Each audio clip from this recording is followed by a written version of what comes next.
네, CBS 라디오 박정희 한판승부 2부 문을 열었습니다. 한판 브리핑 김수민 평론가와 함께하겠습니다. 어서 오십시오. 네, 반갑습니다. 예, 자 그동안 복당을 두고 고심을 했던 이현주 전 의원 오늘 민주당으로 돌아갔습니다. 오늘 기자회견을 열었는데요. 이현주 전 의원의 복당의 변 잠시 듣고 이어가겠습니다. 오늘 저는 12년 전 제가 정치를 처음 시작했던 더불어민주당으로 복귀하고자 합니다. 정치는 공공선 실현을 위한 일이라고 생각합니다. 제가 양당 모두 깊숙이 경험을 해보니 그래도 민주당에 부족하나마 공공선에 대한 의지, 인간에 대한 도리가 최소한 있었습니다. 힘 있는 야당 민주당과 이 무도한 윤석열 정권을 심판하는 그 길에 많은 국민들이 저와 함께 하기를 바랍니다. 예, 이현주 전 의원이 오늘 밝힌 복당의 편이었는데 계속 전해 주실까요? 네, 이현주 전 의원은 7년 전 민주당을 탈당한 이해 부족한 저를 잊지 않고 다시 연락을 주고 함께하자고 제안한 이재명 대표와 동료 의원들에게 감사하다면서 방황하다가 돌아온 지금 앞으로 민주당의 선한 의지만이 아니라 선한 결과까지 만들어낼 수 있는 유능한 정당이 될 수 있도록 작은 힘을 보태겠다고 밝혔습니다. 예. 그리고 윤석열 대통령을 두고 이분법적 세계관과 막무가내식 의사결정이라고 비판을 하면서 예. 이번 총선의 본질은 윤 정권의 중간 평가이자 남은 임기 3년을 얼마나 견제할지 결정하는 선거라고 주장했습니다. 예, 이재명 대표는 고향에 온 것을 환영한다라는 입장을 밝히기도 했는데, 자 이런 가운데 민주당에서는 임종석 전 청와대 비서실장, 그 추미애 전 장관 공천 여부에 관심이 집중되고 있는데 서울 중구 성동구 갑 송파갑에서 여론조사가 실시됐다면서요? 네, 서울 중구 성동구 갑에서 가상 대결 경쟁력을 묻는 조사가 실시가 돼서 화제가 됐습니다. 예. 국민의힘 윤희숙 전 의원을 고정 대상으로 놓고 민주당 후보로 각각 추미애 전 대표, 여기서는 대표라고 썼다고 전해지고 있어요. 장관이 아니라. 예. 그리고 공영훈 전 현대자동차 사장, 차지욱 카이스트 교수 이렇게 각각 설정이 돼서 가상 대결 조사가 실시가 됐고 임종석 전 실장이 빠져 있었습니다. 아, 본인이 나가려고 하는데 뭐 거기 조사에 그렇죠. 빠져 있었다? 가상 구도 안에 포함이 안 된 안 됐다. 것이죠. 그리고 서울 송파갑에서도 비슷한 여론조사가 있었는데요. 국민의힘 박정훈 전 TV조선 앵커를 상대로 고정으로 놓고 예. 임종석 전 실장은 포함이 돼 있었습니다. 그리고 조재희 전 대통령 비서실 국정과제비서관 그리고 추미애 전 대표 이렇게 또 각각 설정이 돼 있었고요. 예. 그러니까 여기도 추 전 장관은 들어가 있는 거고 임 전 실장이 이쪽으로 또 포함이 돼 있는 겁니다. 예. 이에 대해서 이제 임 전 실장을 서울 중구 성동구 갑에서 배제하려는 거 아니냐 이 얘기가 나오는 것이고 예. 뭐 민주당 관계자들은 이제 이게 뭐 당에서 돌린 여론조사라고 확답을 하지 않는 경우도 있었는데요. 어쨌든 이게 설이 퍼지니까 임종석 전 실장 측에서는 억울하다는 입장이고 이제 와서 지역구를 바꾸기는 어렵다라고 밝히고 있습니다. 예. 반면 친명계에서는 추 전 장관은 특정 지역 공천을 신청하지 않고 당에게 맡겼다라고 하면서 두둔하는 분위기도 있었다고 합니다. 예, 어제 이제 정성호 민주당 의원도 이제 문재인 정부의 상징으로서 대통령실장까지 하신 분이 당에게 모든 결정을 맡겨야 되지 않느냐, 개인적 입장이다 이렇게 이제 밝긴 했습니다만, 자 오늘 먼저 이현주 전 의원의 민주당 복당 과정 어떻게 보셨는지 진 교수님부터 말씀 주시죠. 한편의 그 생태 다큐멘터리를 보는 것 같아요. 연하가 하천을 떠나가지고요, 막 가서 저 북태평양까지 다 돌고 돌아가지고 하천으로 오는 이런 그 장엄한 서사시 있지 않습니까? 예. 이분이 민주당에서 국민의당 갔다 바른정당 갔다 국힘 갔다 다시 이제 민주당 오는 그 장대한 여정 이게 생각났고요. 저 왜 이분을 받아들였는지 잘 이해가 잘 안 이재명 되거든요. 대표가 이게 선거에 민주당에. 도움이 될 거라고 믿은 것 같은데 그 유권자들한테 이런 정치 경력을 가진 분이 과연 얼마나 호소력을 가질까 오히려 이제 부정적인 인식만 주거든요. 딱 하나 남는 건 이제 뭐 그 윤석열 정권에 대해서 쓴소리를 했던 건데 그것도 국힘에 있을 때 국힘 소속으로서 쓴소리를 했으니까 그 의미를 갖는 거고 또 그 쓴소리를 할 때 세트로 이준석 대표가 같이 있었기 때문에 힘을 받았던 건데 예. 이제 거기서 나오고 이준석 대표랑 떨어진 사회에서 떨어진 판에 그게 무슨 의미가 있겠는가? 그럼 남는 건 하나밖에 없는 거거든요. 왜냐하면 이분이 옛날에 그 문재인 대통령 저격수였잖아요. 이거 뭐 그럼 결국 친문 견제용이냐? 이거밖에 없는 거죠. 선거를 위해서 도움이 되는 것도 아니고 예. 그렇지 않습니까? 그 다음에 대여 투쟁에 도움이 되는 것도 아니고 그렇다면 이분의 용도는 뭘까? 이걸 생각하게 돼요. 저는 뭐 이현주 전 의원에게 많이 물어보기도 했었는데 일단은 대여 윤 정부에 대한 공격력 사실 공격수가 민주당에 마땅한 공격수가 많지 않아서 공격력 화력은 좀 있어요. 그건 인정인데 자 그러면 지역구에 나간다. 민주당 지지세가 높은데 가면 지역구에 당선될까? 왜냐하면 과거에 민주당에 대한 비판도 너무 셌기 때문에 그렇다고 국민의힘 지지세가 애매한데 이게 애매해요. 그래서 총선에는 어떨지 모르는데 일단 윤 정부에 대한 공격력은 있지만 선거가 끝나면 그러면 저는 뭐 진 교수님 말씀하신 대로 친문에 대한 공격력이 또 이제 있다는 당에서 당내 투쟁을 위한 지도부가 그걸 눈여겨보지 않았을까라고 생각을 합니다. 공격력이라는 게 말을 얼마나 잘하느냐가 아니에요. 언론에서 받아주느냐의 문제거든요. 화력이라는 거. 근데 그 반려에서 받아주는 게 희소 가치가 있었기 때문이고요. 근데 이제 그게 없어지면 사실 공격력이 없어집니다. 그보다 말 잘하는 사람 인터넷 널리고 널렸습니다. 유튜브 보세요. 김수진 평론 어떻게 보세요? 이현주 전 의원의 복당. 일단 민주당 전략은 이런 점이 있는 것 같아요. 이상민 의원의 경우에 국민의힘으로 건너가지 않았습니까? 그렇죠. 이런 것들 좀 상쇄시키는 네, 그런 목적 정도는 있었지 않았을까 이렇게 보이고, 그리고 희소 가치 문제는 이제 진중권 교수님 지적하신 대로 좀 흘러갈 가능성은 있어 보이고, 근데 또 변수가 되는 거는 이제 그럼 이현주 전 의원이 민주당에서 이제 당내 쓴소리는 안 할 것인가, 예, 이런 부분들도 한번 또 지켜 볼 만한 그런 대목이 될 것 같습니다. 예. 이게 지금 아까 이 평론가님이 얘기하신 대로 추미애 전 장관과 임종석 전 실장을 당 지도부가 공천 국면에서 어떻게 보는지를 보면 더 확연히 드러나잖아요. 예. 추미애 전 장관도 다분히 친문에 대한 공격을 더 세게 했거든요. 어떻게 보면 윤 정부보다 그쪽을 더 세게 한 분인데 예. 계속 전략 공천 얘기가 나오는데 임종석 전 실장은 예를 들어 송파갑에서 여론조사를 돌렸단 말이에요. 물론 송파갑이 아주 강남의 그건 아닙니다. 지난번에 김웅 의원이 약 3%포인트로 이겼기 때문에 나름 민주당이 최근에는 지지세를 할 만한 곳이다. 예전에 과거에 보면 지지세를 좀 올렸던 지역이긴 한데 그래도 임종석 전 실장 정도이면은 뭐 나름 중량감 있는 인사잖아요. 그렇죠. 예를 들어 종로나 용산 이런 데도 아니고 또 뭐 강남으로는 중요하지만 예. 아무튼 송파갑에 가라.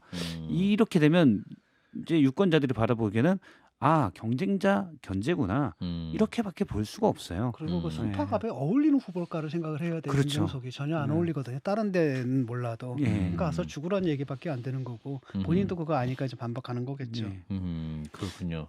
어떻게 정리해야 될까요? 지금 계속 그 갈등하고 이제 좀 약간 긴장이 계속 올라가고 있는 상황인데 민주당 입장에서는 이재명 대표가 네. 결국 정리를 해야 될 것 같긴 한데 지금 임종석 전 실장은 계속 반발하고 억울하다. 저희 방송에서 억울하다. 왜 나만 갖고 그러냐 이렇게 말씀을 하는 상황인데 일단은 컷오프까지는 가기 싫으니까 또 이렇게 할 수도 있다고 예. 봐요. 그래서 이 절충안으로서 지역구 이동이 진지하게 좀 고려가 되고 있고 가능성이 크지 않을까. 네, 경선으로 가는 것에 대해서도 또 당에서 부담이 있는 것 같고, 예. 그리고 당에서 압박을 하는 게 추미애 전 장관은 당에다 다 맡겼는데 임 전 실장은 왜 그렇게 못하냐, 이 부분은 분명 또 압박이 되는 건 현실인 것 같습니다. 그렇군요. 일단 지켜보고요. 자, 일단 국민의힘 뭐 만약 예. 송파갑으로 간다면 예. 뭐 유권자들이 그렇게 생각하기가 쉽습니다. 정말 이기는 공천이 아니라 당 대표의 이 당 장악력을 강화하기 위한 공천이 아니냐라고 판단하는 분들이 꽤 있겠죠. 만약에 그러면 어떤 자리를 옮긴다면 뭔가 납득할 수 있는 뭐 종로나 오히려 용산 상징성 있는 뭐 그런 것을 납득할 수 있겠지만 예. 그렇군요. 아직은 뭐 당에서 공식적으로 메시지가 간 것은 아닌 것 같아서 일단 지켜보고. 자, 국민의힘으로 가보겠습니다. 자, 경기도와 충청 전남 지역의 단수 공천 결과가 나왔는데 짚어주시면. 네, 국민의힘 공천관리위원회는 오늘 정진석 의원과 김학용 의원 등 12명을 단수 공천자로 발표를 했습니다. 예. 성일종, 손석준 의원까지 포함해서 현역 의원은 4명이었습니다. 예. 경기도에서는 재선을 지낸 홍철호 전 의원, 윤석열 대통령의 서울대 법대 후배이자 사법연수원 동기로 알려진 고석 변호사, 강철호 전 현대로보틱스 대표이사, 정필재 전 당협위원장 등 6명이 단수 공천 대상이었고요. 예. 충북 지역에서는 김진모 전 청와대 민정 2비서관, 충남은 신범철 전 국방부 차관과 정용선 전 당협위원장, 전남은 박정숙 전 여수시의회 비례대표 후보 이렇게 포함이 됐습니다. 예, 이제 컷오프된 의원들도 있었고 현역 의원이나 대통령실 인사들 중에서도 이제 공천 안 된 채 경선을 또 치르는 경우도 있었네요. 네, 고석 변호사의 단수 공천으로 인해서 용인병 같은 지역에 공천을 신청했던 서정숙 비례대표 의원은 컷오프가 됐습니다. 예. 그리고 정우택 의원을 포함해서 이종배, 홍문표, 이명수, 박덕흠, 엄태영, 최춘식 의원 그리고 당 사무총장인 장동혁 의원은 단수 공천 명단에서 빠져서 경선을 치르게 됐고요. 예. 비례대표인 이용 이태규 의원도 마찬가지였습니다. 대통령실 출신 중에서도 강승규 전 수석 등은 경선을 치르게 됐습니다. 예. 그리고 충남 천안을에 출마한 정황근 전 농림축산식품부 장관, 충남 논산 계룡 금산에 출마한 육선 출신의 이인재 전 의원 등은 결정이 보류가 됐습니다. 아하, 이인재 전 의원. 자, 이런 가운데 오늘 또 세종, 대전, 경남, 경북 지역 공천 신청자를 대상으로 한 면접이 진행되는데 TK 지역이 또 관심이 많이 갈 것 같은데. 국민의힘 전통적 강세 지역인 경북, 경남이 다 포함이 돼 있어서 가장 치열한 날로 지목이 되고 있습니다. 예. 본선 승리 가능성이 높은 만큼의 대규모 물갈이 가능성도 이번에도 높다고 전해지고 있고요. 예. 지난 2020년 총선 때도 대구 경북 의원 64% 거의 3분의 2가 교체된 바가 있습니다. 예. 지금까지 영남권 65개 지역구의 평균 경쟁률은 4.28대 1로 상대적으로 치열한 편이었고요. 내일은 마지막으로 강원, 울산, 부산, 대구 면접을 치르는데 역시 영남 지역 다수가 포함되어 있기 때문에 관심을 끌고 있습니다. 예. 거의 슈퍼 2연전이라고 보시면 되겠습니다. 이제 국민의힘도 이제 가장 어려운 문제 풀어야 되는 순간이 온 것 같긴 한데 오늘 보시면 특이사항이나 앞으로 좀 관전 포인트 짚어주시면 진 교수님입니다. 어제가 평이한 문제를 풀었다면 그거보다 조금 난이도는 있는데 그러니까 무난하게 좀 진행된다는 느낌이거든요. 예. 예를 들어 가지고 대통령실에서 근무했거나 아니면 또 현역이라든지 이런 분들이 이제 경선에 들어가게 된 거라든지 단수가 이런 것들 아니라. 보면은 그냥 무난하게 큰 문제 없이 지금 치러지고 있고요. 예. 그러니까 좀 전에 했던 슈퍼 2연전 이것의 이제 결과를 좀 지켜봐야지 공천의 성격이 좀 드러날 것 같습니다. 예, 박 시장님. 예, 저도 이제 뭐 단수로 추천된 중에 지역에서 눈에 띄는 곳은 없고 경선하는데 관심 있는 경선 지역은 이제 하남입니다. 이용 의원이 나오는데 하남. 비례대표 이용 의원이 이제 지역구로 선호를 했는데 예. 여기에 하남이 분구가 돼서 2개 지역구가 될 수 있어서 아. 국민의힘에서 한 11명이 했거든요. 지금 보니까 6명, 5명이 뭐 하남 가불로 나뉜다면 아하. 이쪽으로 하겠다고 했는데 예. 우리 다 이용 의원 알지만 대통령의 그 한동훈 위원장 사퇴 압박이 있었을 때 거의 호위무사 페이스북에 같이 했던 예. 분이잖아요. 한동훈 비대위원장이 어떤 판단을 할지 요게 좀 재미있는 아하. 예, 관전 포인트가 아닐까라고 생각이 깨알 듭니다. 같은 재미가 있는. 아, 그렇군요. 그리고 뭐 말씀하신 대로 이제 예. 대구 경북 지역, 영남 지역 공천이 내일부터 이제 발표가 되면 예. 그 부분이 이제 과연 킬러 문항을 어떻게 풀었는지를 볼 수 있을 것 같아요. 예, 아까 이제 일부에서 김종인 비대위원장은 뭐 벨트 이런 얘기 하지 마라. 뭐 낙동강 벨트 이런 건 좀 참 이상한 얘기다라고 말씀하셨지만 일단 낙동강 벨트 차출은 전략을 일단 순화하는 상황이고 대구가 가장 문제 아니겠습니까? 대구 경북 이 부분은 이제 굉장히 또 딱 나가면 다 이제 되는 곳이기 때문에 여기서는 이제 또 이준석 대표도 대구를 염두에 두고 있기 때문에 국민의힘에서 다양한 또 좀 여러 가지 경우의 수가 있겠네요. 어떻게 보십니까? 좀 교수님 평론. 복잡한 고민이 필요해 보여요. 예. 예를 들면 이 대구 경북은 낙동강 벨트 이렇게 차출될 수가 없는 지역입니다. 그렇군요. 대부분 강세 지역이고 아하. 예를 들면 주호영 의원 같은 경우는 이미 한 번 옮겼어요. 김부겸 전 총리를 상대하기 위해서 한 번 옮겼기 때문에 당에 또 어떻게 보면 수고를 했다라고 할 수 있는 이런 개념이 있고 그리고 대구 경북의 국민의힘 지지층에 좀 복잡 미묘한 부분이 있는데 예. 한편으로는 조선 의원들도 이렇게 바꿔줘도 마음에 안 든다라고 하는 아하. 까다로운 나름의 지지층이지만 그런 선구안이 있고 예. 한편으로는 왜 지역에서 안정적인 예전에 허주 김윤환 같은 아하. 다선 중진을 왜 양성하지 못하는가에 대한 이 문제 의식도 있거든요. 그렇죠. 이 대구 경북 저는 호남도 마찬가지라고 보는데 아. 전통 지지층 분들 상당히 까다롭습니다. 아. 당은 정해놓고 찍지만 아하. 공천이라든지 이런 것들은 또 제대로 해야 된다라고 하는 이런 게 있거든요. 납득할 만한 사람이 와야 된다. 네, 납득할 그리고- 만한 후보가 와야 그렇습니다. 된다. 그리고 아하. 대구 경북 지지층 국민의힘 지지층의 특징이 사람에게 충성하지 않는다입니다. 아. 네, 어떤 종가 의식 같은 가문의 중심에 네 그런 게 있어서 이 전통 지지층들을 어떻게 그리고 단순한 강성 지지층인 것만도 아니에요. 아. 전통 지지층 안에서도 좀 중도 보수에 가까운 분들도 있고 아. 예, 그런 분들이 있기 때문에 과거에 김영삼, 이해찬과 같은 TK 출신이 아닌 조금 배경이 다른 사람 또 대통령 후보가 될 수 있었던 것이고 예, 이런 대구 경북 전통 지지층이 알고 보면 미묘한 이것을 또 국민의힘이 어떻게 다스려 나갈 것인지 이걸 아까 또 이제 봐야 될 김종인 것 같습니다. 비대위원장 비슷한 말씀하신 거죠. 사실은 대구 경북도 또 본인들이 이제 어떤 큰 인물을 키울 수 있는 리더감을 원하고 있는데 그런 리더감을 보이지 않는 그런 부분도 이제 파고들을 부분이 네. 있는 거네요. 그 조호영 의원이 그걸 역이용하고 있어요. 지역 사회에서 아하. 이번에 내가 돼야 의장이 된다. 국회의장 그렇습니다. 아. 네. 그런 승부수들이 또 있는 것이죠. 주호영 의원 한번 연결해 보면 좋을 것 같군요. 이제 다음 뉴스 한번 지켜보겠습니다. 자, KBS 관련 얘기인데 세월호 참사 10주기를 맞아서 다큐가 이제 제작이 되는데 그 방송이 무산됐다. 그 무산된 이유가 방영 시점이 또 의문이 제기되고 있습니다. 네, KBS 다큐인사이트 제작진에 따르면 제작 1본부장이 4월 18일 방송 예정이었던 세월호 10주기 방송 바람과 함께 살아낼게 가제인데요. 예. 이 방송을 6월 이후에 다른 재난과 엮어서 PTSD 외상 후 스트레스 증후군 시리즈로 만들라고 지시를 했다고 합니다. 예. 이유는 총선에 영향을 줄 수 있다는 것이었고요. 그래서 제작진 측에서는 총선은 4월 10일이고 다큐 방송 시점은 4월 18일이다라고 문의를 하니까 해당 본부장은 총선 전후 한두 달은 영향권이다라고 답을 했다라고 하는 거예요. 총선이 4월 10일이면 총선 네. 끝나는데 4월 18일 날 방송되는 게 무슨 영향을 준다는 얘기죠? 이게 약간 네. 물리학이 좀 필요한 것 같아요. 약간 아인슈타인 물리학. 작용과 반작용. 자기장이 그러니까 여기서 이게 왜냐면 광속 이상으로 가게 되면 시간이 역구로 흐를 수도 있지 양자역학. 않습니까? 그렇죠. 상당히 물리학에 정통하신 분인 것 같은데. 그래서 어쨌든 뭐 총선 전후에 한두 달은 영향권이다.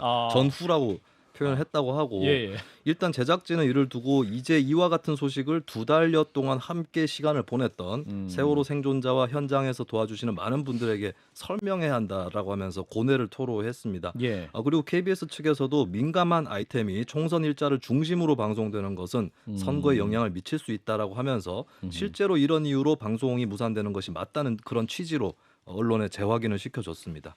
예.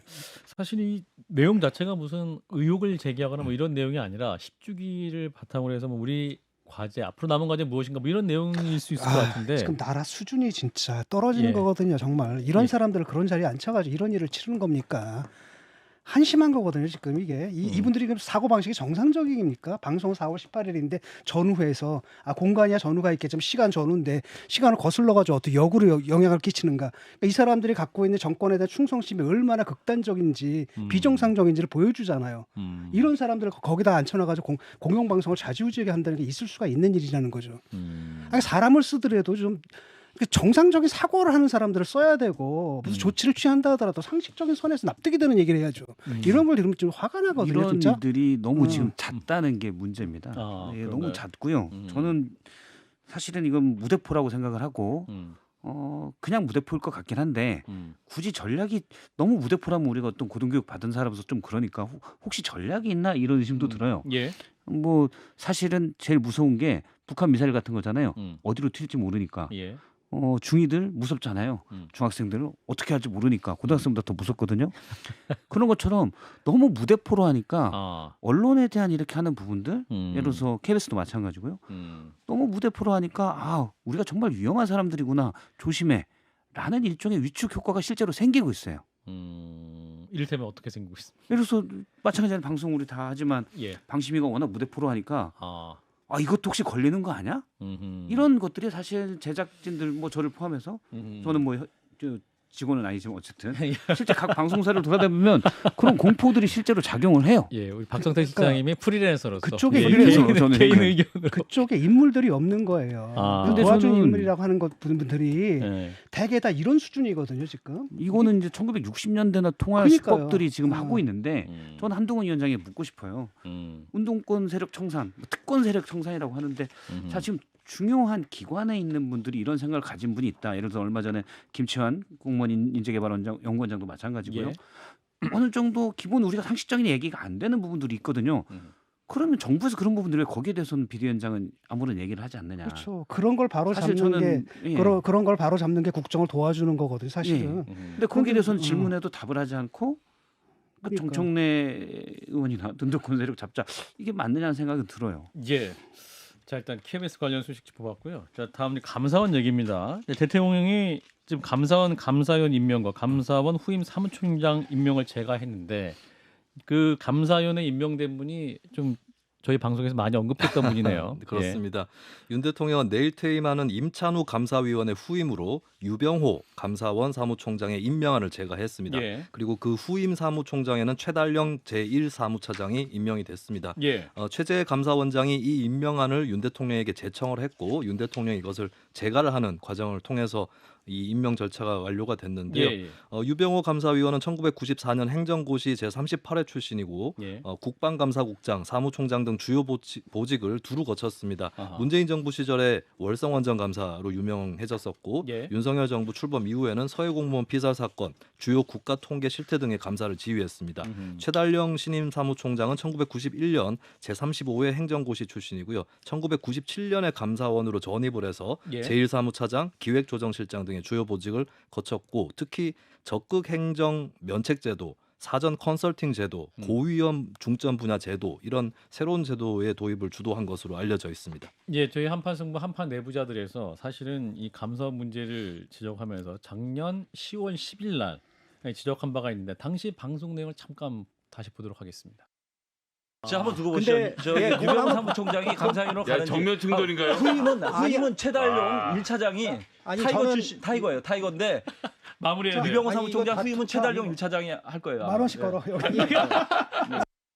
예, 작년 10월 10일 날 김규환 논술실장이 예언을 했는데 그 예언이 이제 2월 16일 날 다 실현이 됐습니다. 자, 유병호 감사위원이 사무총장 시절에 이제 여러 핵심 이슈가 있었는데 이번 임명 결과 어떻게 판단하시는 진 교수님부터? 지금 뭐 자기가 직접 들어가서 장악을 하겠다는 거지 않습니까? 예, 그래서 이거는 그 최재형 원장 하에서 감사원이 최재형 원장. 예. 나름대로 상당히 그 정치적 독립성들을 유지했던 걸로 평가를 받았는데 그걸 예. 다만 무너뜨린 거거든요. 아하. 지금 정권의 그 무기가 됐단 말이죠. 연장이 됐단 말이죠. 아하. 수사, 감사, 조사잖아요, 그렇죠? 응? 아하. 이건데 그 중에 하나가 됐고 이런 식으로 감사원의 독립성을 완전히 파괴하고 완전히 국가 권력의 무기 수단화 돼버린 거 거기 책임 있는 분이 바로 이분이거든요. 이게 문제는 뭐냐면 국가 시스템을 망가뜨린다라는 겁니다. 이런 분이 이 지금 공수처에 수사하고 있죠. 하여튼 빨리 뭐 구속을 시키든지 어떻게 하든지 이런 분들이 나라를 망치는 겁니다. 좀 먹는 겁니다. 예, 그러니까 최재형 감사원장 문재인 정부 시절에 이제 감사원이 이제 독립적인 느낌을 줬었는데 지금은 지금 안 그런 것 같다. 자, 예. 맞는 것 같아요. 이분이 이제 국감이나 이런 데 나와서 하시는 말씀 보면 예, 완전히 그 권력에 완전히 자기가 무슨 예, 내가 이 구역 저거야. 라면서 나한테 함부로 나는 어쨌든 내가 길 대로 갈 거니까 나한테 함부로 말 걸지 마 정도로밖에 저는 안 보였거든요. 예, 그런데 이제 감사위원까지 됐단 말이에요. 음. 근데 앞서 말씀하신 대로 전현희 국민권익위원장 관련 문제에 대해서 공수처가 수사에 들어갔는데 예. 공수처를 감사한다고 했어요. 그러니까요. 아, 이거 자체도 좀 이게 말이 돼 싶은 건데 아까 제가 이 KBS나 이런 이거랑 똑같습니다. 이렇게 무대포로 가면 옛날 영화 보면 조폭들이 하는 거 있지 않습니까? 예, 생각하면 안 돼. 아예 무대포로 정말 무식하게 해야 더 겁을 먹어. 지금 약간 다 정말 그런 예. 상황이 아닌가. 예, 그런데 감사위원까지 됐고 그러면 정말 감사원이 독립적인 역할을 수행할 수 있느냐? 신뢰는 없죠.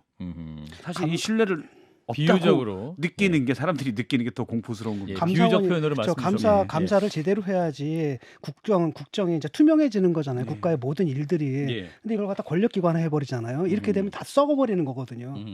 이건 정말 나라를 망치는 일입니다, 진짜. 예, 우려의 말씀 전해주셨고 마지막으로 의대 정원 확대 문제로 인한 정부와 의료계의 갈등을 좀 짚어보겠습니다. 지금 이제 의대생 전공의 의협이 사실상 집단 행동에 돌입하는 순차적으로 가고 있는 상황인 것 같습니다. 지금 어떤 게 진행되고 있죠? 일단 어제 15일 오후 9시에 전국 예. 40개 의대 중에서 35개 의대 대표들이 모여서 동시 휴학계 제출을 만장일치로 결정을 했습니다. 예. 시점은 2월 20일이고요. 가장 먼저 동맹 휴학을 선언한 이들은 한림대 의대 4학년입니다. 이미 예. 만장일치로 휴학을 결의를 했고 예. 곧 휴학계를 모으기 시작할 것으로 보입니다. 예, 졸업이 늦어지면 전공의 전문의 배출도 늦어지기 때문에 인력난으로 연결될 수 있다는 관측이 나오고요. 그래서 이제 2020년에도 의대생들의 국가고시 거부 검토에 대해서 정부가 양보를 했던 전례도 있습니다. 예. 현재 정부는 의대 협조 요청을 보내면서 설득 작업에 들어가 있습니다. 저 한편으로 이제 주목받고 있는 게 전공의 단체도 구체적으로 집단 행동이 들어가고 있는데 이것은 또 이게 수술도 미뤄지고 이런 것 때문에 좀 심각한 거죠. 그렇습니다. 전공의들이 이제 대형병원이나 대학병원에서 응급이라든지 또 당직 이런 예. 것들 많이 맡고 있어서 예. 또 우려를 사고 있는데요. 예, 대한전공의 협의회 박단 회장의 페이스북 글이 하나의 신호탄이었습니다. 사직서를 제출을 하고 20일에 사직서를 제출을 하고 30일간 근무를 한 다음에 병원을 떠날 것이라고 밝혔고요. 사직 사유로는 개인적인 이유를 들었고 집단 행동을 하지 말라는 메시지를 남겼는데도 이게 오히려 집단 행동을 더 촉발시키는 메시지가 됐습니다. 그래서 예. 이게 정부의 집단 행동 금지 명령을 우회하는 전략이 아니냐 아하. 예, 이런 해석까지도 나오고 있습니다. 아하. 실제로 박 회장의 사의 표명 이후에 원광대병원 전공의 7명이 사직서를 제출했고 예. 이내 이 제출이 모든 전공의의 사직서 제출로 이어졌습니다. 이들은 3월 15일까지 수련한 다음에 3월 16일 사직을 한다고 하는 의사를 밝혔고요. 서울 지역 소위 빅5 병원 전공의들도 19일까지 전원 사직서를 제출을 하고 20일 근무를 중단하기로 했습니다. 예. 자, 지금 이제 대한의사협회도 비대위 체제이고 내일 또 이제 비대위 회의가 진행된다고 하는데 지금 이제 정부 어제 이제 보건복지부 2차관의 입장도 저희가 들었는데 어떻게 될까요? 저는 이제 그분 말씀을 좀 들었는데 저도 사실 의대 정원 확대는 찬성을 하거든요. 예. 근데 2,000명이라는 숫자는 제가 합리적으로 납득이 안 돼요. 갑자기. 이게 어디서 나온 거냐? 그 정원이 3,000명인데 2,000명을 늘린다? 제가 대학에서 애들을 가르치잖아요. 인문대학도 그거 불가능해요. 아니, 애들은 그냥 그 강의실에다 몰아놓으면 되는 게 아니거든요. 다 마크 해가지고 면담도 해야 되고 모두 해야 되고 강의실도 다 그 강의실도 모자랄 때가 많거든요. 서로 충돌할 때가 있겠고 예. 등등등 이건데 2,000명을 늘린다는 게 저는 안 믿어져요. 이게 사실은. 저는 뭐 한 진짜. 500명에서 2,000명 정도는 정부가 할 수도 있다고 생각을 해요. 왜냐면 많이 부족하니까. 그래서 그건 정부가 선택할 수 있는 전략 중에 하나라고 생각하는데 문제는 이게 너무 뜬금없이 나왔다는 거죠. 갑자기. 사실 이런 게 나올 때 자 그럼 2,000명 늘려도 우리가 준비해야 할 수 있게끔 요런 교육시설 또 그다음에 나중에 병원에서 수용해서 어떻게 가르칠 것인가 문제 그다음에 이게 대입에 어떤 영향을 끼칠 것까지의 문제까지도 사실 언론에 잠깐씩 흘린다거나 이러면서 여론도 수렴하고 이런 과정이 있어야 되는데 갑자기 2,000명이 나왔어요. 500명에서 다 1,500명. 따져봤다는 거 아닙니까? 다 따져봤다고 차관이. 하는데 500명에서 1,500명 정도 얘기는 점진적인 걸로 힘이 실리다가 갑자기 나왔거든요. 예. 근데 이런 방식이 우리가 어디서 봤냐? 근데 아무리 이게 생각해도 화물연대 파업을 정부가 단속할 때 봤어요. 아하. 그냥 툭 터져놓고 반대한 사람 다 잡아들여. 사실 2,000명 전 늘릴 수 있다고 보는데 그런 예. 의사들 설득 과정도 거쳐야 되고 그런 과정들이 필요하죠. 그다음에 준비 준비 여력을 하는 것도 아니, 좀 대학에서 필요하고요. 내가 애들 가르쳐서 말하는데 예. 강의실부터 이거 다 이게 다 그 3,000명 하다 2,000명이 늘어나면은 물론 40%를 갖다 예, 생산성 예. 높이라는 건데 이거 회사에서도 가능합니까? 예. 물건 찍어내는 회사에서 불가능해요. 그걸 대학이라는 데서 한다는 게 나는 상식적으로 납득이 안 된다라는 거지. 그게. 저도 그러니까 그렇게 인문대도 하려면 불가능할 물론 텐데. 정부가 먼저 우리가 2,000명까지 늘릴 수 있어라고 얘기를 해놓고 그럼 언론이나 다른 데서 자 이거 준비됐니 이거 준비됐니라고 얘기할 거 아닙니까? 그러면 거기서 부족한 것도 채워가는 과정들이 생기거든요. 근데 2,000명이라는 숫자가 갑자기 나왔어요. 그래서 사실 총선을 노린 건 아니냐는 의심이 저는 들기가 그거는 충분한 확실하게 거죠. 총선용이라고 봐요. 예. 자, 일단 여기까지 하겠습니다. 김수민 평론가였습니다. 고맙습니다. 네, 감사합니다.